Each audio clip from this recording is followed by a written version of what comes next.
Greetings, everyone, and welcome to the Midweek War.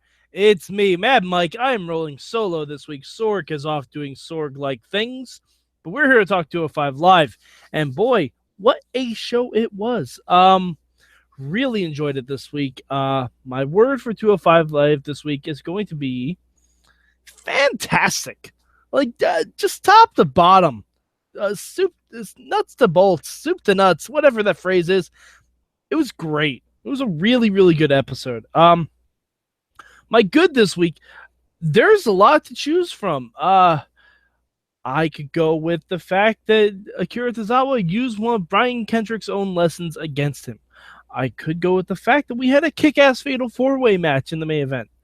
But I don't know. It's tough to call. I think I'm going to go with storyline progression from Rich Swann. Rich Swann had a match with Oni Lorcan, and after he had a good match with Oni, was able to beat Oni, and then actually confessed that he was the one sending Alicia Fox, the presents. So storyline confirmed. Rich Swann is the one that's doing it. I don't know if sending another guy's girlfriend makes you a face. Sending another guy's girlfriend stuff makes you a face. That is not for me to decide, I guess. But hey, we know who it is now. It's not Tajiri. It's not random dude number 8. It's not Grand Metalik. But we know who it is now. It's Rich Swann, and the feud will continue, which will be great. And I hope Noam gets better soon because he wasn't on this week. So I hope them progressing this means that he's ready to return to action pretty soon. My bad. Oh, man. My bad. There was not a lot bad on this show. I guess maybe a bad is that they didn't make a big deal that Oni Lorcan was on the main roster. I don't think this is official call-up, but they didn't really make that big of a deal, especially since he's still on NXT, as we'll see later tonight on the midweek war for NXT. But I don't know. They probably should have made a bigger deal of it, either that or just use someone else completely for that match. But yeah, I mean, they still had a good match. I just wish they made a bigger deal of it. My change this week, I'm gonna have to give it to Neville. He had a little promo before the fail 4-way match. It was a good promo. It was fine. I would have liked Neville to call to the attention that he took Austin Aries' advice, and when the chips are down, you stick a thumb in their eye, because that's exactly what Neville did. He used Austin Aries' own commentary and broadcast journalism skills against him. Would have liked to see that continue. I'm sure Aries will bring it up at some point when he gets on microphone again. But yeah, other than that, I was surprised that we got Tozawa versus Kendrick again for the second week in a row, and I was even more surprised that Brian Kendrick taught the lesson before the match started, and Akira Tozawa cheated to win. He faked an injury. It was really good. Appearances can be deceiving.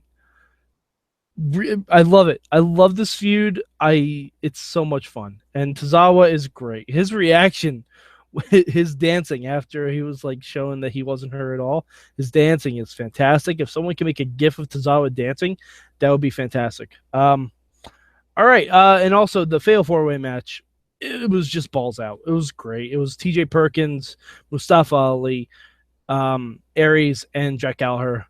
All of them are great. Aries won, of course, as you would kind of expect. Although you never know. Mustafa Ali has been getting a little bit of a mini push, so he definitely could have won that match too.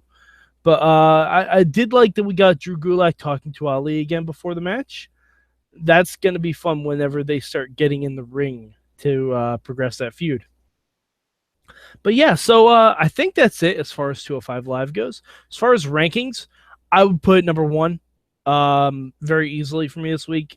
Top to bottom, really, really a great show. And you can tell the crowd was even into this too, because it still was the SmackDown After Mania crowd. Like, this was probably the best showcase 205 Live was going to get.